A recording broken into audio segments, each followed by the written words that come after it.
老房改造至今已经有30天了，昨天家里来了客人，今天难得一个好天气，楼下2间大家都觉得乱七八糟的，是时候该整理了。下次要刷墙的时候也方便一点，把这些全部都清理到外面，地子也要全部都湿掉，地下都在发霉了。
这2个赛兰估计有40多年了，挂在这里也挺不错的。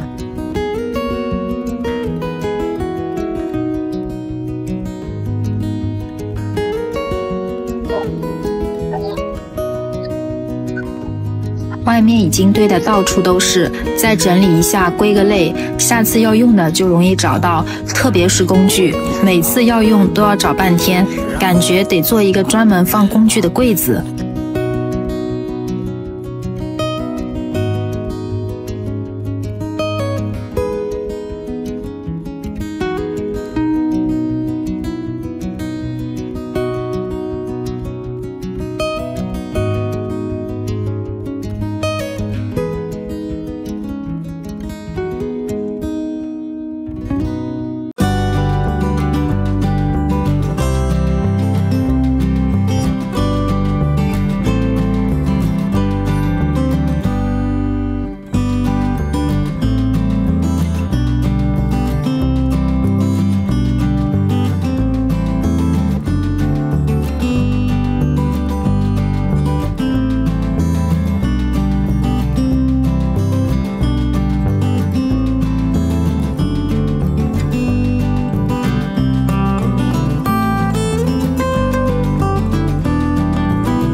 爷爷的老床不知道是啥材料做的，这也太结实了，打磨了2天，浪费时间不说，实在是翻新不动。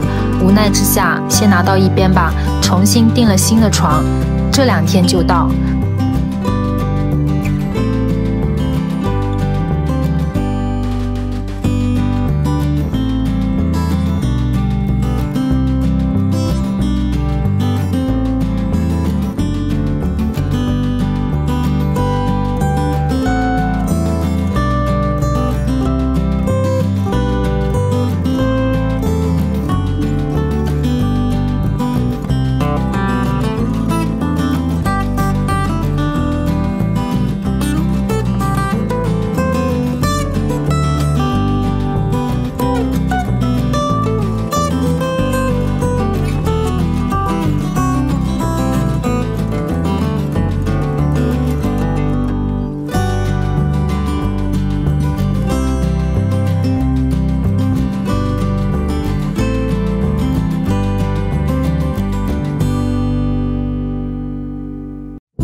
大家好，这是改造前的样子，这是改造后的样子。楼上这间房间努力了15天左右，花了1500块，终于完工了。从刚开始的杂乱无章，收拾出来就花了2天时间。再用石膏板隔墙，做好吊顶，窗户也没有换，自己动手翻新了一下。大多数都是就地取材，尽量自己动手。窗帘也是自己做好挂上去的。爷爷睡过的老床本来打算翻新的，不知道啥材质，实在是太结实了，磨光机都搞不定，就决定换一张新的床。看到有小伙伴留言说这个老床可以改造成一组沙发，我觉得这个主意挺好的。今天新的床也到了，安装好。在农村啊，终于有了一个房间，谈不上豪华，自己喜欢，觉得温馨就好。对了，我前几天收到了一个私信，收手机的平台是不是真的？其实我一开始也不太相信，是自己用过了，感觉还不错，才分享给大家的，刚好也能赚点钱补贴改造的费用，希望朋友们可以理解。我相信啊，很少有人了解二手手机这个行业，你们知道吗？同样一款手机，全新的比二手的贵了几千块，而且其实二手手机用起来也是很实惠的，用起来也不会比新的差。你看我新的一模一样，但价格比新的便宜了3000块呢。先点击左下角下载转转 APP， 所有品牌的二手手机里面都有像退换和保修这些新手机才有的服务，平台也会有保障。你买完之后啊，换下来的旧手机也不要扔，同样在转转上回收掉，还能再省一笔钱呢。我这台买的升级了手机，这个换手机的方法真的可以试一下，有不懂的可以评论留言，我会一一回复哦。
大家好，今天是改造小院的第一天，这里实在是太乱了。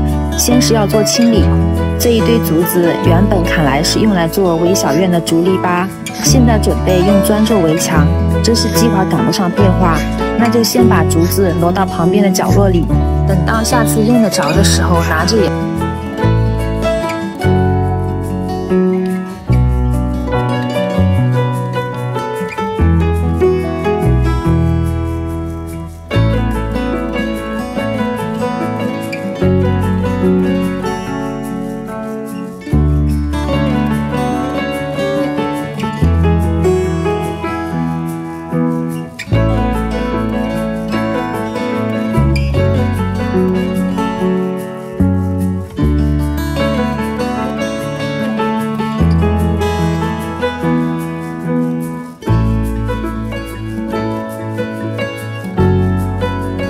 便一早起来就去把到时候打墙的位置地面挖平。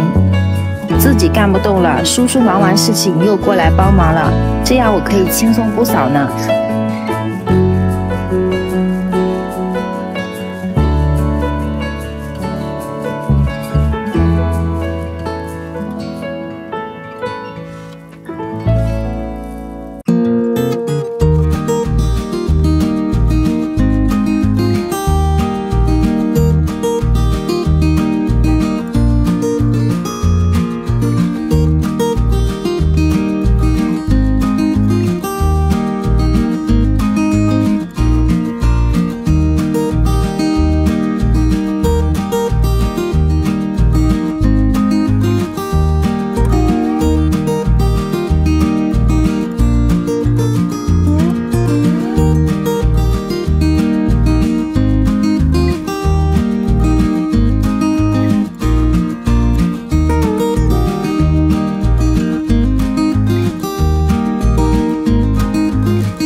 都有100多年了，基本上也用不着。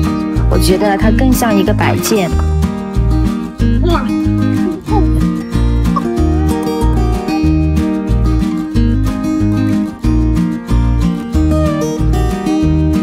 后来想了一下，靠自己干还是不行，找了一个小工来，把这地面上多余的小石块全部都给它搬运掉。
老公和师傅今天都到位，想着这样进度快一点，我就在一旁监工。可是做着做着就坐不住了，急性子的我就要开始动手。把院子里多余的小碎石铺在砌墙的位置，在上面填缝，这样等会儿水泥浇平的时候可以省去不少沙子吧。毕竟沙子可是大米的价格呢，又可以解决掉这些没用的碎石，简直就是一举两得。这放了这么多年的石板和水缸，我一直以为是咱家的，结果这些奇形怪状的石头经过师傅的手，瞬间变得整齐又好看。这个可是体力活，一块石头大概怎么的也得有100-200斤吧。一接严实了，就开始上水泥。大家最关心的问题就是更新慢还是乱，这你们真不知道。琐碎石啊、材料、沙子、砖、泥巴、工具，这怎样才能做到不乱嘛？咱又是头一回，多少有点经验不足。等我改造完，那必须就整整齐齐了。咱平了以后就悠着点哈。毕竟我是一手拿着三脚架，一边还不停干活的博主选手。大家一定很好奇这里的构造吧？由于后面一家的石梯子建在了我家的宅基地里，现在我们想要打围墙做院子，只能让出这一个角落作为交换条件，所以说这个墙角就变成现在你们看到的这个Z字形状了。不过一想到时候院子里面可以让鲜花爬满整个围墙，还可以在院子里聚餐烧烤晒晒太阳，实现我的梦中情愿，想想就很开心。做围墙的这些砖，由于车子开不到门口，都是靠人力运输下来，费时又费力。我决定为了让车子可以直接开到院子里，省去材料搬运的时间和成本，上挖土机挖掉原本的路，重新从这个地方做下来。这条路打通，那可是一劳永逸呀。小院对面就是自家菜地，已经种下了土豆。这土豆种的还不错吧？再等2月就可以收获喽。预备跟着季节，再种上玉米、毛豆、茄子、南瓜、丝瓜、辣椒、番茄，这一年的蔬菜就自给自足啦。所以种种原因，改造完房间、卫生间，解决基本入住的问题，就迫不及待地开始改造小院啦。毕竟后续还会用到不少建筑材料吧，让我们一起来期待吧。你可以有这样连续下了2天的雨，我这每天早上凌晨5点就伸长脖子在看窗外，今天到底下雨没？因为这决定着一天师傅来不来干活。好不容易这天下午天气一晴，师傅马上开始干，感觉跟天在赛跑似的。我把砌好的砖给敲了。因为我咋看这个角度都觉得不够直，只能辛苦师傅重新再给我砌一下。师傅告诉我说是地盘的原因，我似懂非懂。我跟在师傅后面一边监工，一边看着师傅是怎样做的。我多学点，多干点，那师傅的工钱不就可以多省出来一点吗？咱也存一点童心，这样生活才有趣嘛。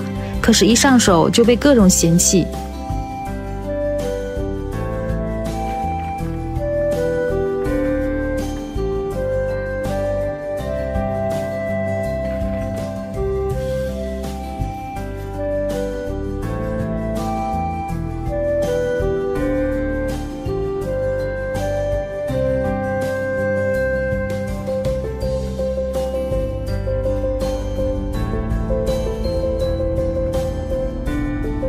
咱家的围墙直线距离比较长，防止中间会有断裂。这个地方加一个柱墩子。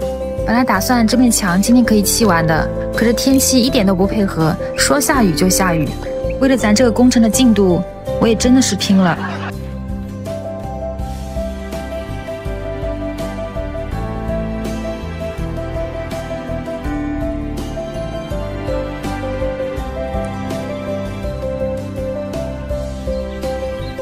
就为您加速100倍放送。砖砌的差不多了，用扫把把水泥浆全部扫一遍，这样的话就会平整很多。后面这个位置由于地势比较高，就按照正常的高度去砌。这一个角落下面的地势相对要低很多，防止遮挡就不砌那么高了，留出余地装上景观防护栏。围墙这一边就算完工了，可是这么大个花园，这得买多少钱花呀？而且种什么花、种什么树会更合适呢？咱家的小院今天继续把剩下的这一面墙打好。这个地方呢，左思右想，决定根据外面一条路面的高低来决定墙的高度。由于地势低，还要考虑到下雨天路面流水的问题，墙要高于路面，边上再留出排水沟。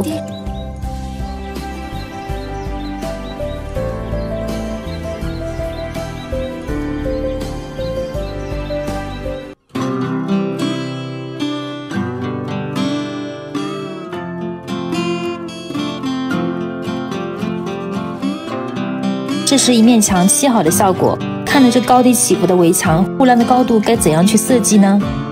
哦，对了，盖一个角也围起来，这可不能忘了。这今天干完就算完工了，我咋觉得还有这么多活给我留着呢？这眼看着只能靠自己啦。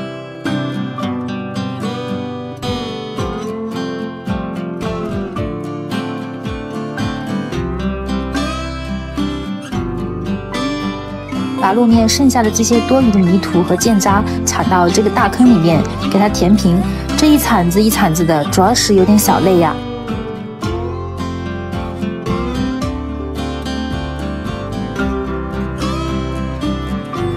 幸好大老表看到，帮我来挑了这么几担子，哎，这就轻轻松松的填平啦。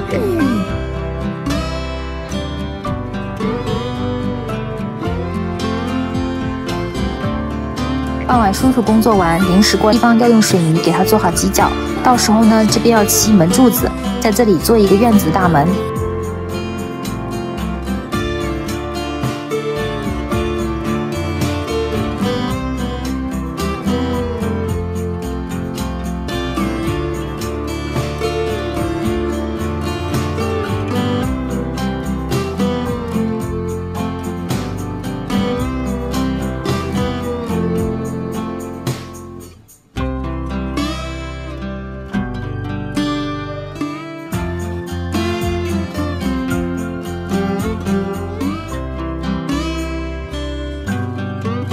花2万打造出一个梦想中的庭院，大家伙最关心的问题是，这到底得花多少钱？2万怎么会？倒也不是我有钱哈，我也许只是单纯的胆儿肥。所以呢，我最近一直在查阅资料，如何才能节约成本，又能打造的不失效果。接下来呢，我准备开始砌花坛了。先画一个圆形的图案出来，用这种方式画圆应该是头一回见吧？大家觉得够圆吗？这经过前面看师傅打墙的一个经验，这次我预备亲自操刀。开始拌砂浆，可别小看这个活哦，水泥砂浆拌的比例稀薄，可大有讲究了，薄了也不行，厚了也不行，这都是前面学的经验呀。开始上砖块。哎呀，这可是头一回呢，今天可算是完完全全一个人干活了，我这妥妥的省了250块一天的人工费呢。但是进度可能慢了点哈，不过效果应该还不错吧。刷墙的乳胶漆还没定下什么颜色，大家帮我想想该什么颜色好看呢？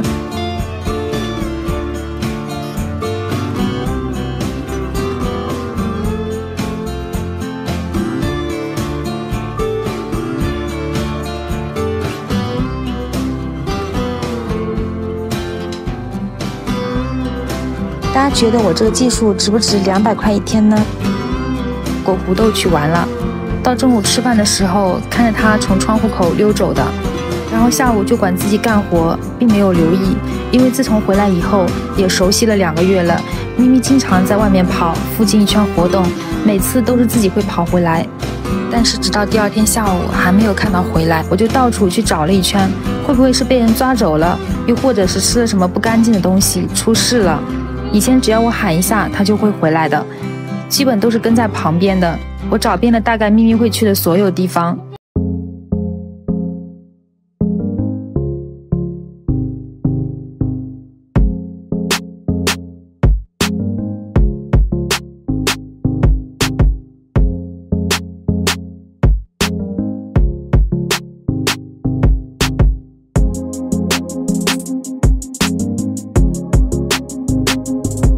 但卡座这一步了，上一集大伙都跟我说墙砌错了，没有交叉都堆缝了，这临时补救还来得及吧？咱就不返工了，毕竟这也就是一个花坛，应该问题也不大。由于材料不够用，又去镇上订了一大车的砖块和水泥，门口新路还没弄完，师傅也不敢开，看来这又得找小工了。幸好这10几袋的水泥师傅帮我都扛下去了，还订了8块彩钢瓦，到时候屋子弄堂里搭个小屋，把有用的没用的全请到小屋里，咱也好接下去做事呀。这一砖块只能先倒在这儿啦。我灵机一动，可算是想了一个好办法，拿着油布去拖，这样就轻轻松松的把砖块转移到院子里啦。砖块运输完，继续砌我的花坛卡座。这一面砖地坪没有做好，决定把卡座这一块地坪给它做好一点，这也算是临时补救啦。把地往下去挖深一点，然后拌的水泥掺入石子。首先吧，咱得把沙子一车车的运过来吧。把把沙子捅到车里，雨下过的路全是泥巴，这脚底下都感觉有几斤重。扒过来的这个沙和水泥还有石子，还得翻几遍和均匀了，然后兑水，继续翻和成泥。我剪的视频看了这一段就开始觉得累了。本来就找好的师傅和小工，无奈这几天天气不配合，我这还是趁着雨停干一会儿，再把它一桶一桶的倒到这个挖好的坑里，再刮平，地平做好，再砌砖块，这样应该就牢固多了吧。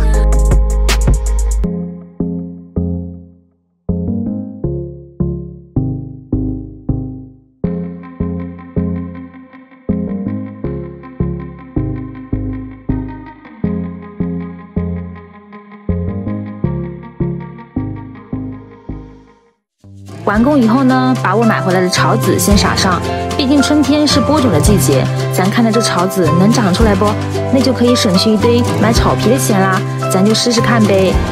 给它铺上，这样走路就会干净多了。这一车石子到的位置，丝算，那咋办呢？咱也只能硬着头皮上呗，又是小1000没了。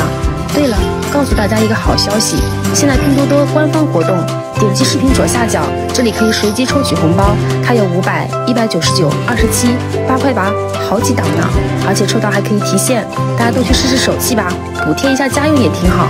随着我的开动，咱这支办事小队伍越来越强大，这不花了1下午的时间，终于搞定了。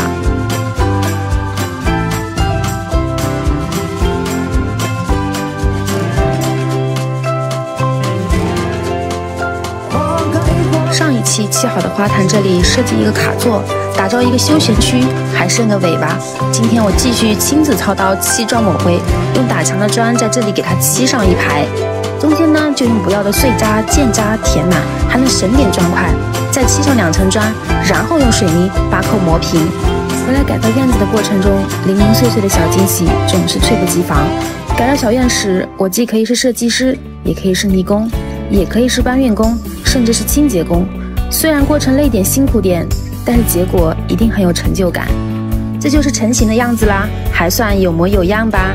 今天师傅也开工了，原来打好的墙需要再做个收尾，把口全部封起来。这边一整面的墙高低不平，给它做平，做出弧度。本来吧，我是四处蹲点，准备暗中观察，偷师学艺。但是看了师傅的技术后呢，有些钱该花还得花好。你说这师傅赚点钱也不容易，怎么老有人净想着自己干，省工钱呢？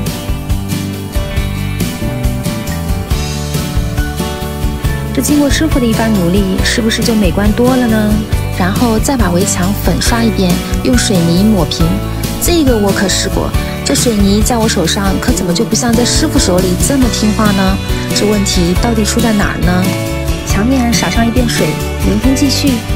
咱家的院子终于在我的不懈努力之下完成了初步的改头换面，现在是活也越干越多。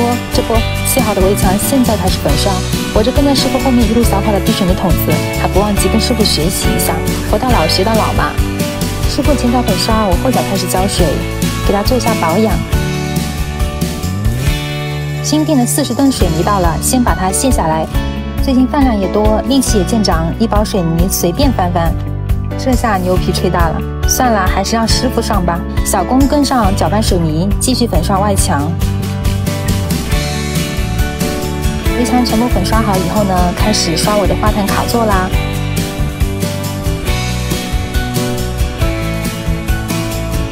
这围墙粉刷后的效果是不是比之前有模样多了呢？考虑到围墙的顶怎么做，商量之后呢，决定这边低一点的围墙，包括这些斜边的用大理石。高一点平行的围墙顶部用 PP 材质的仿古屋檐，现量的尺寸去定做。然后这边低一点的围墙嘛，到时候再安装上带尖头的防护栏。大伙都说照这么下去，我家房子都配不上我改造的院子啦。确实，这仔细一瞧，屋内墙面和顶怎么能这么磕碜呢？那不行，我今天必须得把屋内的衣服给换了。首先把上次砌了一半的墙继续沿着砌好，留出一个门框的距离。然后油漆师傅进场，墙面上先开几个洞做电线插入盒子使用，再把墙面刮成腻子。晚上叔叔忙完过来开夜工，把墙面开个线槽，再放入线管。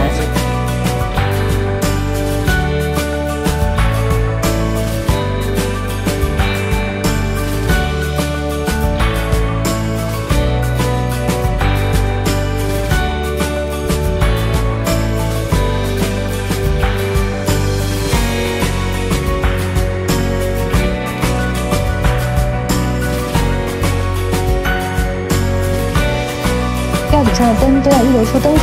生活需要仪式感，灯具是软装的点睛之笔。在对比了很多家后，我选择了陆家良品，一个年轻群体喜爱的灯饰品牌。他们家有很多不同系列灯具可以选择，除了都市风格外，也适合我这个乡村小院的田园风。我最喜欢这款邻居系列的原木风扇吊灯了，在忙碌生活中另一份宁静。这天气啊，逐渐热起来了，照明和纳凉都不耽误。原木的色泽也很自然，还挺搭我这屋。开灯看看，光线柔和。夏天怕热的朋友们，你心动了吗？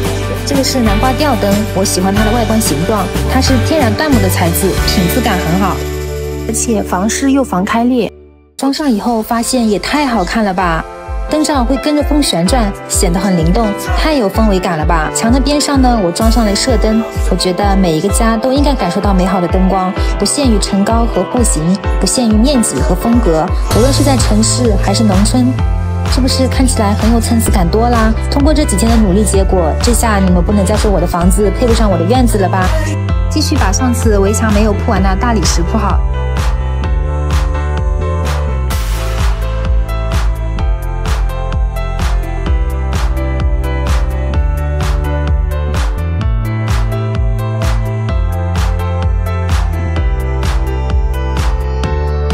这边一面围墙的仿古屋檐也到了，今天就把它安装上去。大家觉得是石头好看呢，还是这个仿古屋檐更好看呢？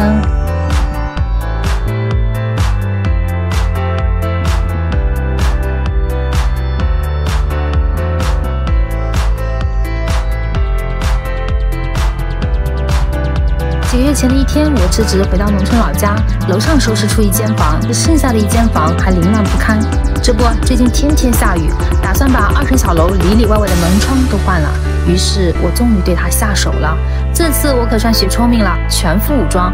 幸好老妈也回来帮忙了。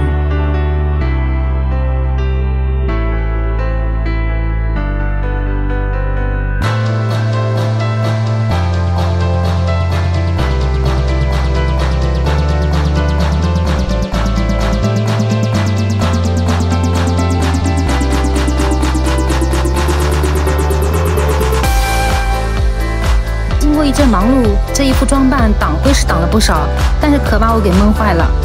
老妈赶紧拿出电风扇，结果现在谁还在用这种老款的电风扇啊？幸好我前2天网购了一款美的4季空气循环扇，可以360度上下左右旋转送风，循环室内空气，3档触控风速可调节，开着空调使用啊，全屋均匀降温，没一会儿就凉快了。事情是这样的，我妈给了我一栋6大月破的别墅，前段时间都在改我的小院，改着改着，大伙都是小院，配不上房子。刚好最近天天下雨，被迫我又开始改房子，把客厅改成现在这样。美中不足的是，这地面也太煞风景了。我决定铺地砖，于是风风火火的去选了地砖。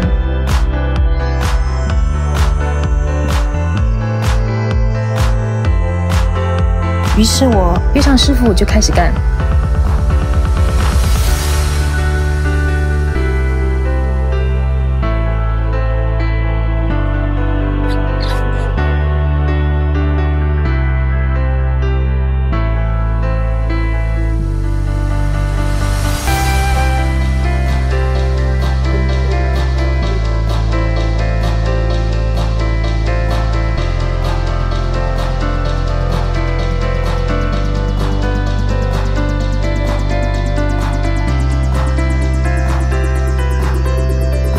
大家觉得效果怎么样呢？我准备在这个位置做一个工作室，平时办公休息都在这里。刚好网购的一些家居用品也到了，这么大一堆。这是拆快递的快乐时刻。这个大的是松能的黑纱升降桌，本来打算拿木板做个桌子，想了半天还是对自己好点，桌板手感很好，还带了升降插座，这下总能满足我边吃火锅边看电影的愿望了。桌子都这样了，我觉得我的板凳瞬间就配不上了。这个在充能店里顺的人体工学椅，工作累了就把脚托拉出来，往上一躺，躺平才是对的嘛。最后呢，再配上这个灯，太喜欢了。这只是书房的一部分，大家一起来期待一下吧。改造老房的第 N 天，上次把楼上堆满老古董的另外半间房给收拾出来了，今天我终于要对它下手了。看看这地板，真不敢相信小时候就在这样的地板楼上稳稳地躺了那么多年。首先当然是铺地板，由于地面高低不平，为了做平地面，先铺好旧板打底。然后再用水平仪测量，在高低不平的地方给它用木条顺平，然后再铺上地板，这一步就平了。接下来就是吊顶，由于之前半间房改造的经验，顶只有2.4米那么高，这一间无论如何都不能这么低啦，这得多压抑！商量一番，决定把房子中间3抽木头全部往上转移固定，再来用石膏板做吊顶。这间的层高是2.8米，2间一对比，原来做好那间瞬间就不喜欢了，这间看着舒服多了吧？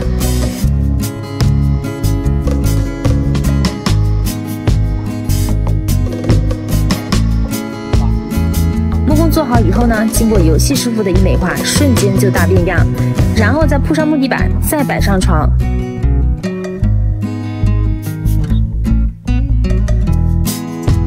经过这一番改造，原来的床垫肯定从楼梯拿不上去了，正好给我买了新床垫的理由。对比一番，入手了这个可以试睡365天的 Zero Room 床垫，尺寸是1.8米的床垫，也就是这个床垫才能拿得上去了。这个好都不用担心难入户了。还配了开风器，打开本来薄薄的一层，几十秒变身30厘米厚度，整体黑白灰的颜值和原木风也很搭，舒舒服服的，这下可以睡个安稳觉了。睡好了，明天就又是元气满满的一天了。终于从之前的破旧不堪，到现在四处漏风，我的套房家底也要把里里外外的门窗给换了，这不今天就把老房的门窗都给拆了，再把门窗上的天盘全部安装好。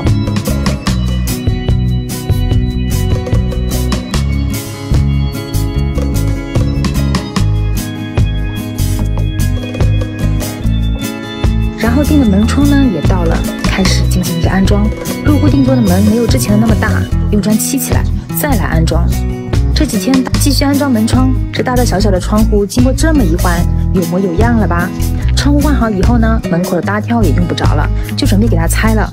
拆的过程呀，看得我心惊胆战，生怕碰到人。终于拆完了，我这悬着的心也终于放下了。上一期咱自己铺的木地板，大伙都说铺错了，没有错开，觉得这么简单的活能自己来就自己来呗。这次是真的要返工了，关键还返不好，算了，有的钱还是得让别人赚，我得赶紧找师傅去了。下期见吧！我这农事小院在我的努力搬砖之下，终于有了变化，它现在长这样。我在小院的鱼池，我想象修建成这样的，最后砌好了变成了这样。改着改着，好像不是当初想要的样子。问题到底出在哪儿呢？不过也终于可以养鱼了，我又完成一项大工程。今天一大早，我把小院鱼池打扫干净后，我们就去附近的河里找一些漂亮的鹅卵石，用来装饰鱼池。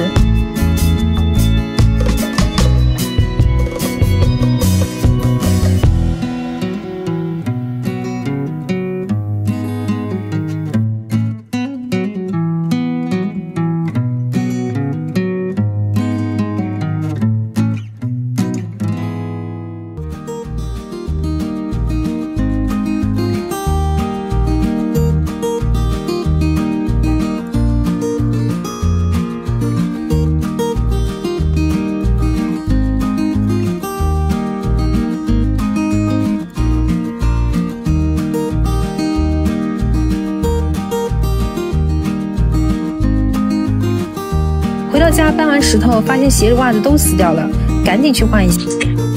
作为年轻人，我们到底干什么才是对的？难道大学毕业出来非得坐办公室，在城市找一个体面的工作？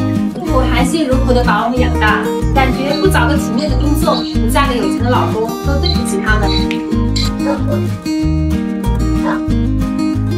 可是学校出来以后呢，谁不过着普通人平庸的生活，朝九晚五？我是去年辞职回的农村，到现在已经有半年了。今天我们要把这个30年前的老灶头给它敲了，重新砌一个新的灶头。干活师傅说，等他们老了就没有人干这个活了，但是他们也不愿意让子女回到农村呀，很多人都不理解，觉得待在农村没有出息之类的，干啥也不能回农村种地做农民呀。不是我们不能干，是老一辈的总觉得我们干不了。大家都觉得年轻人在外面读了书学了知识，就应该在外面闯，干一份努力的，不能找一份体面的工作。我家老房原来厨房长这样，经历我们2天的时间拆完灶台。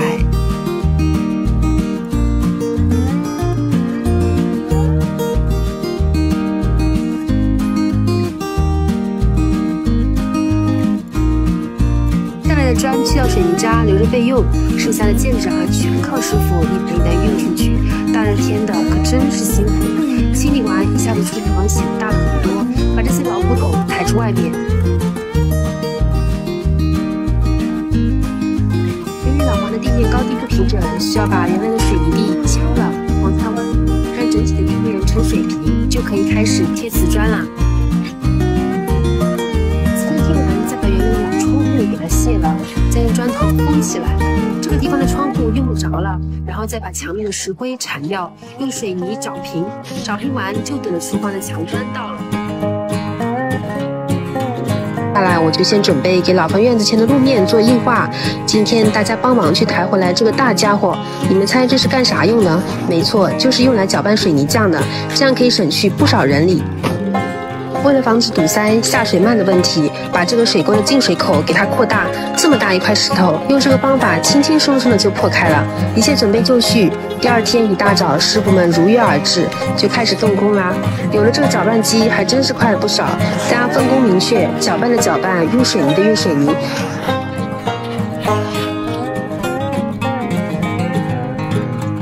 由于老房地势原因，这拉水泥可真是一件费劲的活，真不容易。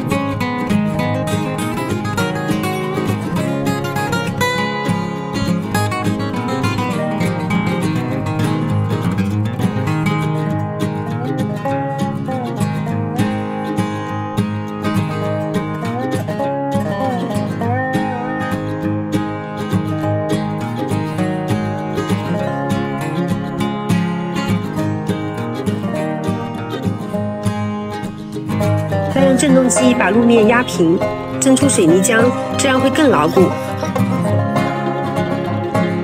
这流水线啊，干着干着，这个大家伙居然临时罢工了，无奈只能临时用人力搅拌水泥。这边呢，忙着开始抢修机器，因为路面当天一定要完工，再加上天气炎热，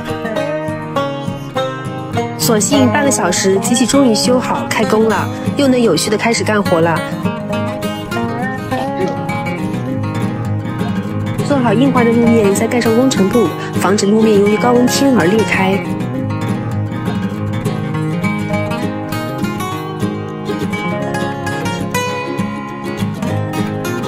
这个斜坡的地方呢，用扫把扫出纹路，防止走路打滑。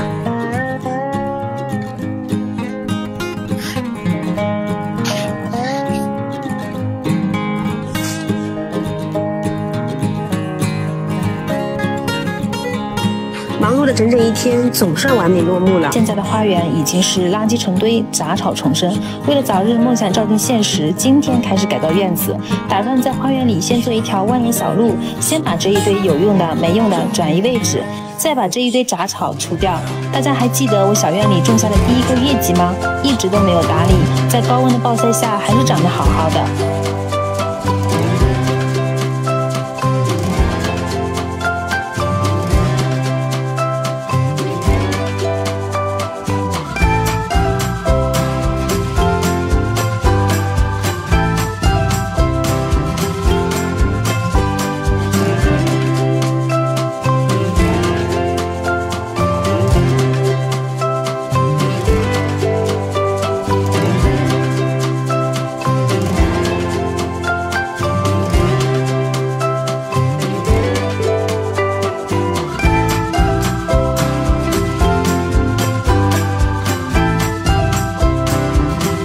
浇筑在这个模具里面，待模具一脱模，哎，样子就来了。依次排序去做。